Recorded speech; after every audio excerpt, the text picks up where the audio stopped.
Let's keep this recap short. Now, in this episode, you see that their love develops, but mostly Knight is very, and I mean very clingy to Mild, especially when people are around him. Then you have Per and Kan. Per is no different from his brother when it comes to their lover, very clingy. But Kan, on the other hand, he shows shyness and a bit discomfort when it comes to Per showing his love in public.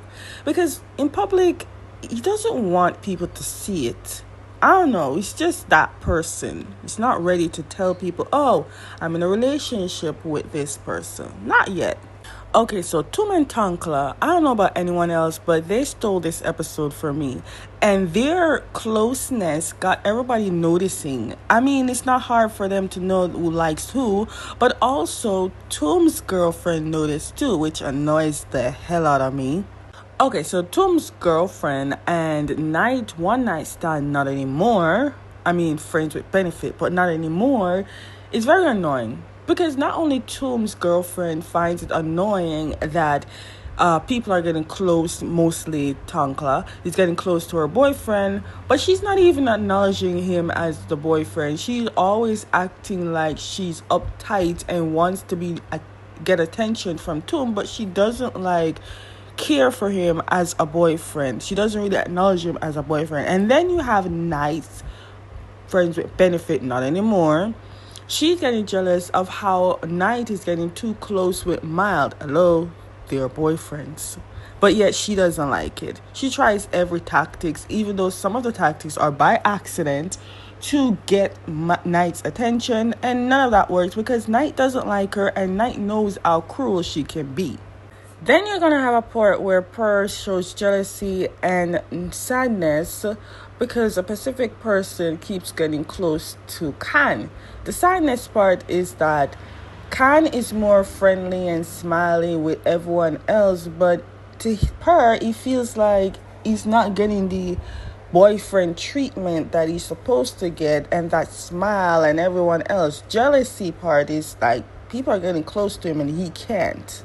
So while Per and Kan, Tum and Tankla having their difficulties, you have Knight and Mild having their best life as a couple. I mean, remember, they already have their little troubles back in episode something. What are we at? 8. Episode 7. So they kind of made up 50%, make it 100. Honestly, this whole episode will definitely put you on edge.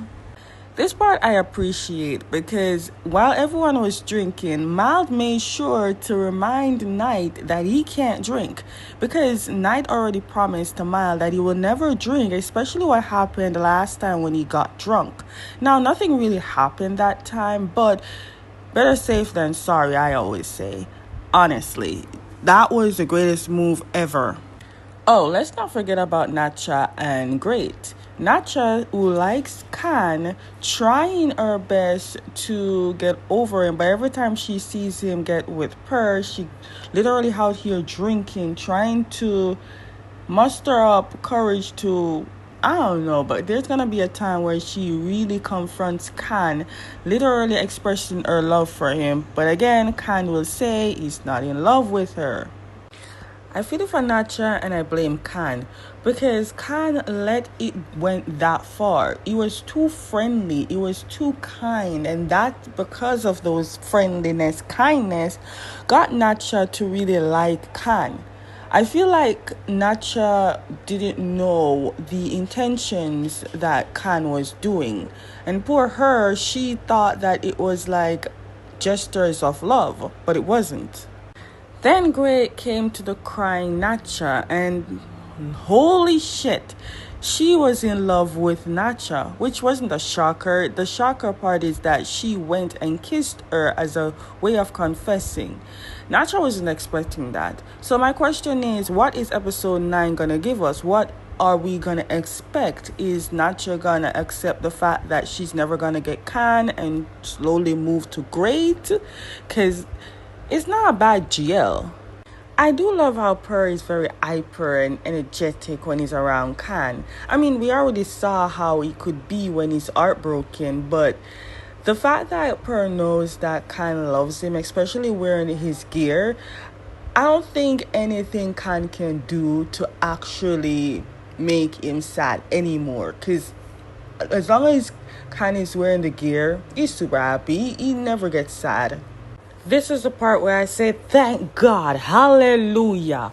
Because now Tom finally mustered up the courage and went to his girlfriend and asked him, out of all this time that we've been in a relationship, do you ever care about me? And the girl didn't really even answer, oh, I care about you. She literally gave an answer as, okay, you really don't care about me. And he literally broke up with her and walked off. I'm like, thank you.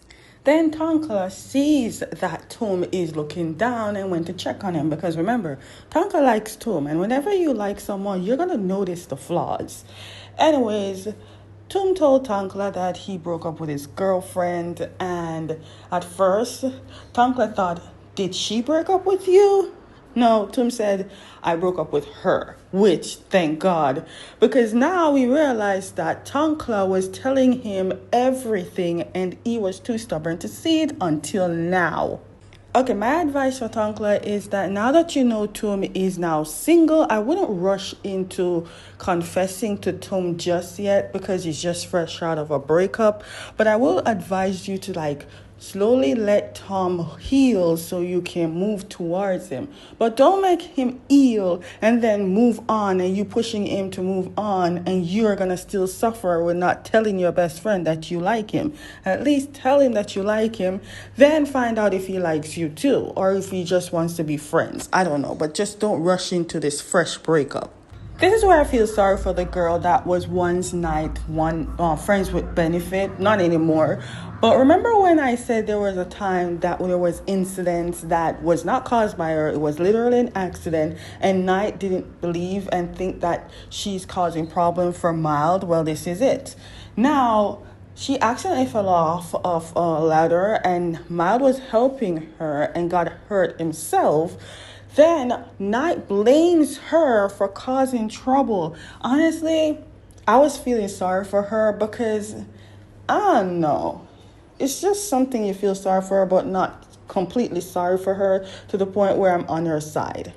So remember this one who went to Khan for a treatment for his quote-unquote, he accidentally sat on a broomstick. Well, his problem is still as a problem because the senior keeps pestering him for that problem. And honestly, I don't know how he's going to do it, but then we're going to literally see that senior who still pesters him, and Khan is going to be there to defend him. And then he's going to tell that senior that, oh, Khan is my boyfriend. What? Well, this senior was about to fight Khan because Khan was in his way of his sex buddy, but then the wrong move, he made the worst move because Per saw and Per went to defend his man as a good boyfriend should. It turns out the senior knows Per. Per's name carries a big weight, I'm not gonna lie to you. The senior got scared and ran away. Honestly, I do love this part. I do love it, but Per is still jealous because the fact that you're hearing your man defending some other guy that he doesn't know, and you're pretending to be his boyfriend when you clearly have a boyfriend. The boy already finds out that he can't use Khan for his problems and pretend to be a boyfriend just to get rid of his senior because Khan already has a boyfriend, right? So the boy, he has to figure this problem himself. He has to stand up for his bullies because I know it's hard. But if you don't do anything, this senior is going to continue and feel like it's an okay move. You have to either go to the law or somebody, because if you do this, then who's going to, I don't know, you just have to solve this one for yourself, dude. Leave Khan out of it. Khan has a man. And she needs to slowly recuperate on her own and move on, because even if Khan is in or without a relationship, she is not going to be with Khan because Khan does not see her as someone he wants to be in a relationship with. He sees her as just a best friend. And if you don't want to lose that best friend, leave that part alone and just stick as just friends. Don't secretly like him. Don't do nothing because you're just going to hurt your heart even more. just slowly move on, even if you have to try and talk to Great about it. And these two, I feel like they're gonna steal the show for me in the next episodes or episodes after that because I like them. I see it. Even though they're not the main couples are Pearl, Mild, and Night, but nothing wrong with a third couple. I mean, we hardly ever get a third couple, so I'm ready for these two. In this episode, we get to finally hear Night's side of the story of how he fell for Mild, which was not the way we thought. It was literally the first time when they met, but also when Night finally saw that Mild was entering in his university, he made sure in his mission to get even closer to Mild. Hey, those efforts really paid off because Mild really did recognize Night. I guess when Mild told everyone that I'm Knight's wife, I'm telling you, Knight was extremely happy to hear that part. That makes the effort even more for him to get even closer to Mild and approach him. I don't need to tell you what happened in this tent, right? Because I'm going to let your imagination go. What happened in the tent stays in the tent, unless they decided to tell you. Or they might make noise like Monster Next Door when Got and Dew was literally moaning and everyone else will find out. Other from that, yeah, what happened in the tent stays in the tent.